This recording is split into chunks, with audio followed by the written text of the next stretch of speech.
It's amazing. 3 years ago this week, we launched See Her, which started as an idea and went from an idea to launching in 3 months at the White House with President Obama and his wife doing our anthem. Since 3 years, we've gone global. We now are the leading voice, no pun intended, for gender equality in media. And it's both the right thing to do, and there's also a business imperative to do it. So today we're going to discuss a little bit about why it matters and what GEM, our gender equality metric, does do to improve sales lift. So I'd like to kick it off with our anthem to give you a little bit of an idea of where we've come. Thank you. See Her started as a moment and has become so much more.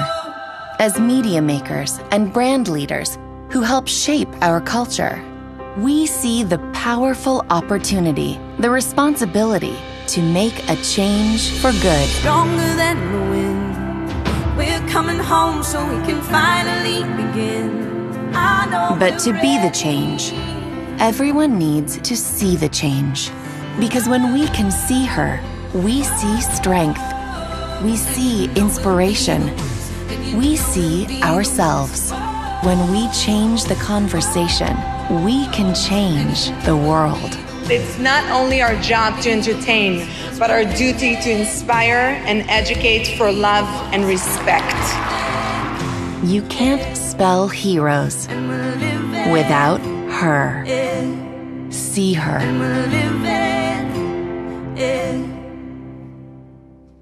You know, I get chill bumps whenever I watch that. And that's the first time I didn't watch it, and I still I couldn't see it, but it's that good. It's that good.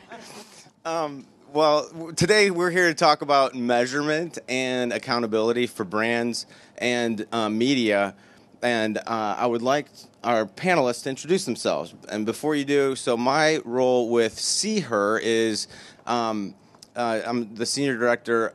I work mostly with members and helping them individually activate and utilize what we're going to talk about, the different types of research, et cetera. And I have the distinct privilege to have worked with Nadine for a while. So I'll let Nadine start and then just do a quick intro of yourselves, please. So, good morning. I'm Nadine Karp McHugh, and I'm the SVP of Omni Media at L'Oreal USA.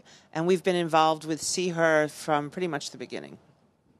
Hey, everybody. I'm Ryan. I'm the CEO and founder of Influential.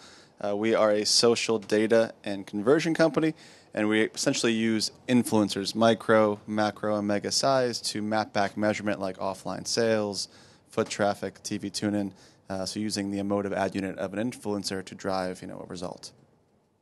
Hi, everyone. My name is Jennifer Pelino. I am with IRI. We're a data analytics and technology company, and we're involved with the See Her to help to provide the metrics of how powerful this movement can be. So some of you may have seen we had a big announcement this week come out with IRI about a new study, and we're going to share the results of that.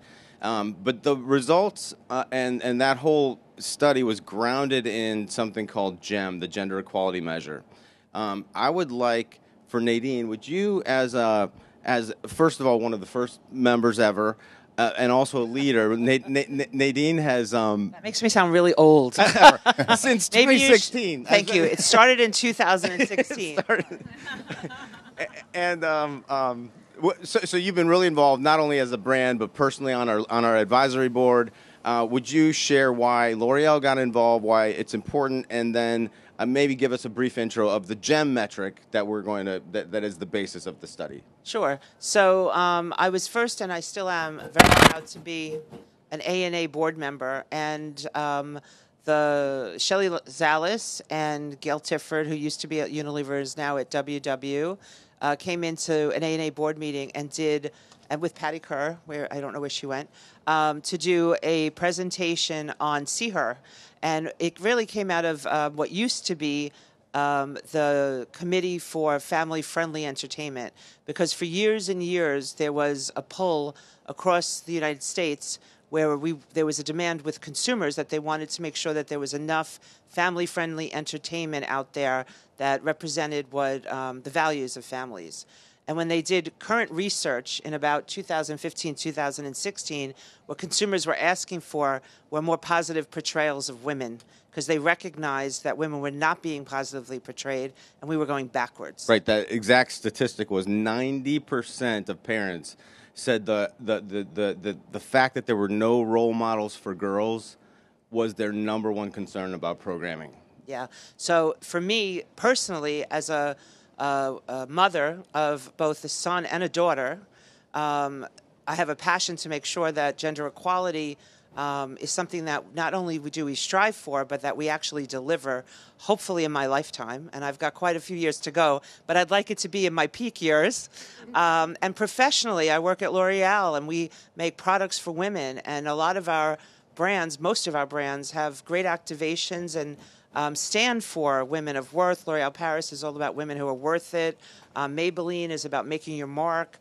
There's lots of great, strong representation by these strong brands. How could we not get involved and make sure that we help drive this agenda? So I, right after the meeting, went up to them and said, we're in. So we were in from the beginning. And as time progressed, there was also a gender equality measurement score, which was, we call GEM. Shelley Zalix likes to say, you can't measure, what is this tagline? Thank you. You can't treasure what you can't measure. So it was by, I guess, serendipity that it's called GEM, Gender Equality Measurement. And there's 4 questions that consumers are asked. It's around respect. It's around how well women are presented from a gender equality standpoint. So it's not just the mom waiting for the kids to come home from school, reading a magazine, because, of course, mothers have nothing better to do than reading magazines on the couch, waiting to wash that dirty uniform when the kids come home from school. If it's inappropriate, so if a woman is represented in an inappropriate way, and whether or not they're looked at as a positive role model. It's open source, which is fantastic, so it can be attached to any creative measurement that a company does.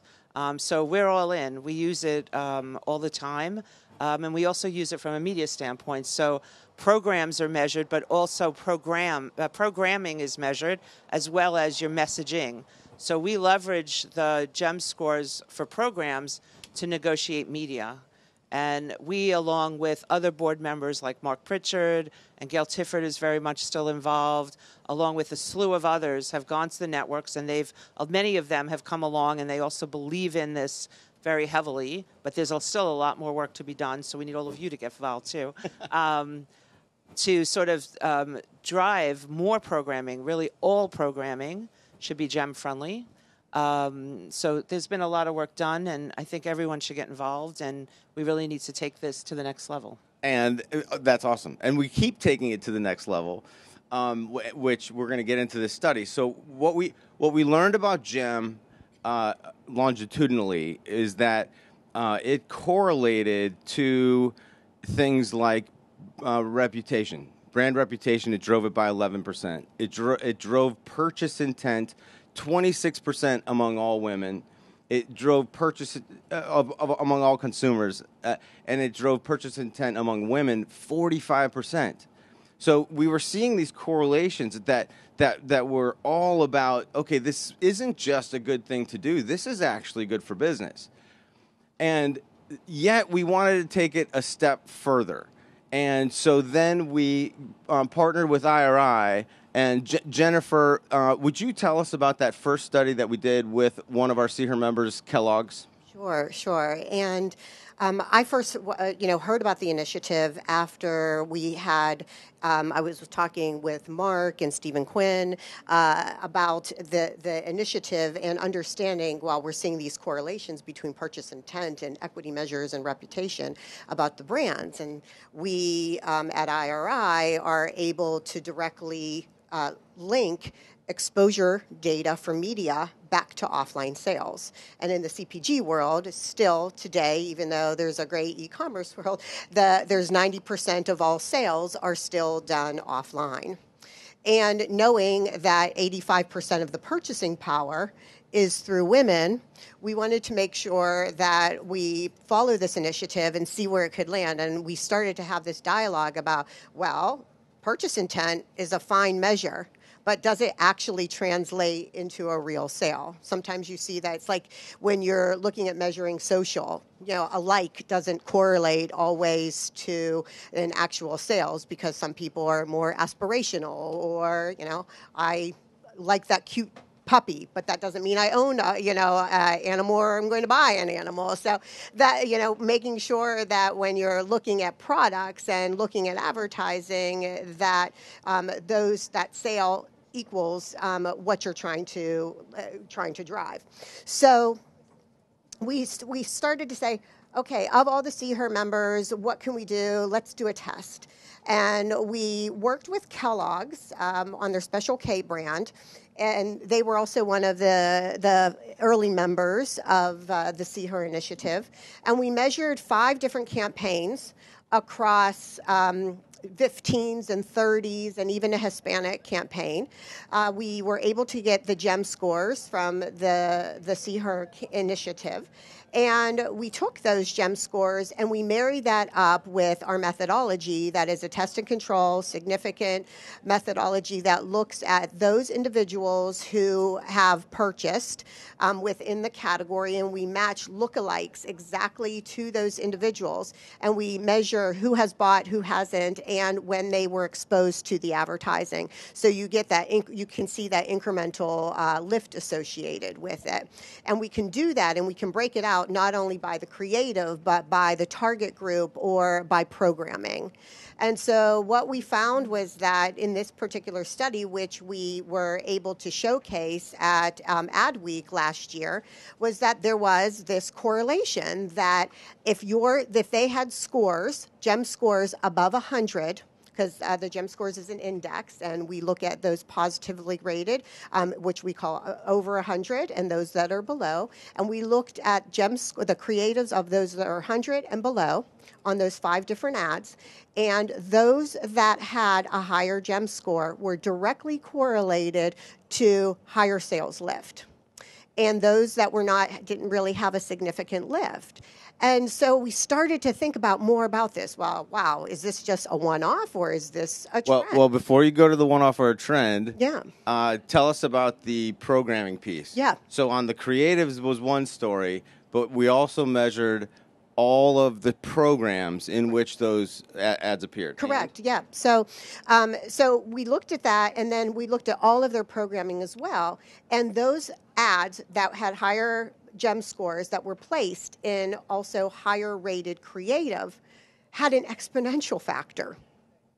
So we started to think about, well, there's only 5 studies here. It's, a brand and a great advertising that was very positive towards women and very focused. And we wanted to see a range and a spectrum of, what other ads and what other creatives and what other programming to understand if this was really going to drive us to that initiative that allowed us to say, without fail, that, if you put your dollars and you put your creative towards better representation of women, people are going to use those dollars and vote with them to your product, to your brand.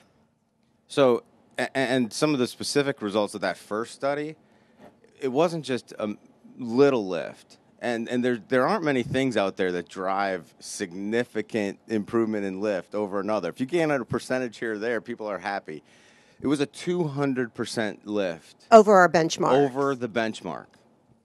200% over the benchmark. Yeah. So that was outrageous, right? So we told the story because it was so good, but we also thought we need to double check ourselves, make sure this isn't just a one-off, And so we tested it with 5 brands. L'Oreal was one of them, but it was also Hershey and Clorox. When I list 5, I always can remember 4.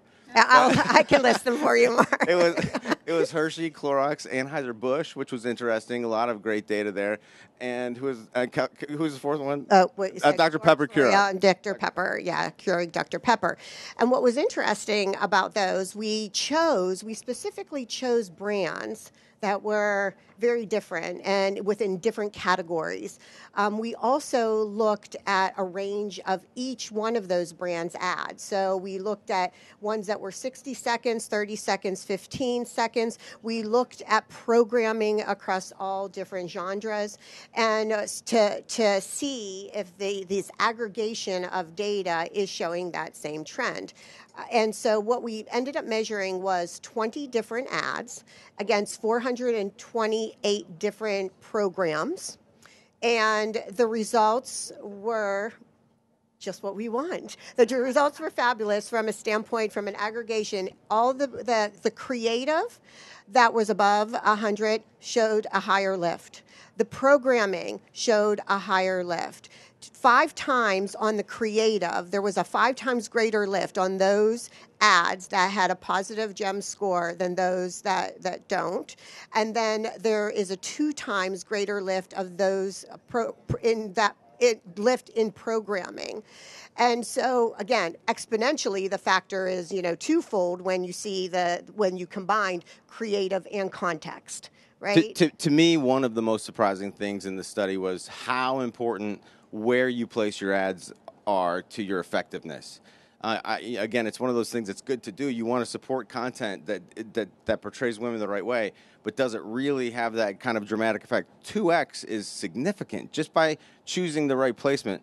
Were there any other surprises that you all had when you looked at the data? And by the way, Ryan, I have a question for you at the end. He's Thanks, the poor guy who sits on the. You want to panel, answer that for me? He's like the next step guy. The fourth wheel, it's all right. So I would say for us, it's so going back to sort of my addition to the anthem, I guess, in the beginning. It's the right thing to do, right? We all know that. We need to move the agenda forward.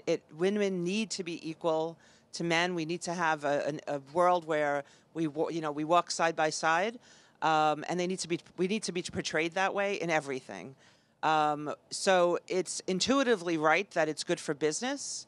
The fact that the numbers tell the same story and that it actually has sales lift should exponentially also drive other marketers to follow suit and the industry also to follow suit so that all programming starts to positively portray women in the way that we talked about in the beginning, so that women are respected, that they are viewed as positive role models, so that our daughters, our sisters, our nieces, and our sons and brothers, etc., can live in a world where we're equal. And right now, I mean, if you look in Shelley's Lounge, last year we were sadly joking. Last year the candy jar said 70 cents for women and $1 for men because that's the pay gap. And now it's at 80 cents. So it's only a 10-cent increase. We still have a 20-cent gap, and it's almost 2020. So I think that measurement like this that really shows that women vote with their pockets and women make up a lot of the purchases is really important to get marketers involved in this to help drive forward because money talks. Well, it's amazing to me to think that marketers more aren't involved. I know the best are, right? We have the top brands in the world, P&G, L'Oreal, Coca-Cola, Anheuser. The best brands in the world are involved in this. And it shocks me that the others aren't. And you know what I equate it to? The digital revolution. When everyone was saying it won't go online, it's like I'm still going to spend here, and it will wait. And then the world changed on those that were laggards. And I think that other brands need to get involved, which is a segue to Ryan, because he is. I was really wondering where you were going to go with that. He is the digital realm that works with IRI, and what we saw with the discussion we just had about this experiment was it was an experiment that started as an experiment that turned into something really real and monumental, actually. And so we're doing an experiment with you now. So would you give us like the what's next? Because I think next year we're going to have a discussion like this with you. So sure. Hey guys. So first off. Thanks so much for giving me the time at the end. I appreciate that. But you're the mic drop moment. Thank you. Appreciate that. So we are partners with IRI, and you guys have been phenomenal. And a few things. For the gem piece, that resonates really well because the content that's created by these influencers usually is really relevant to the consumer, which is largely women for a lot of these CPG products. So we're seeing tremendous return on ad spends through Instagram, through Facebook, through YouTube, through Twitter.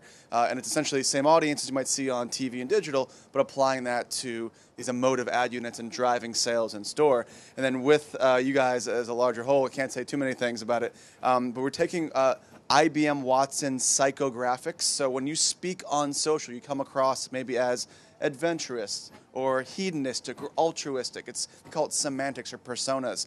We're actually mapping back, for example, some of the top CMOs around a program to show can you find people that are matching back between two different groups to become a single voice to drive an ultimate result. So similar to what you guys are doing on the linear side, we're doing it now on the social and influencer side. And so far from our initial results, until we can talk about them further, we're seeing 6 to 10x return on ad spend, which is massive compared to many of the other mediums that exist, using this methodology. That's amazing. I would like to throw it to you, Nadine, for a closing thought. And we'll wrap with that. So I don't know if it's the digital revolution. I think, and I think certainly the work you're doing will help. But I think marketers need this kind of evidence. Definitely. As a way to help propel forward. Because everyone's busy. I don't know that anyone would disagree that we need to be gender equal. I think it's on everybody's radar. But how do we get there? And how is it going to make a difference every day? And so I think that the work that See Her has done with IRI is just going to help get us there further. But everyone really needs to come along, and I think this will just help. So I can't wait for that white paper to come out publicly. Yes, very soon. So that, and then hopefully the playbook will come along on top of that to get marketers, easy ways to get involved. Absolutely. It's using the data.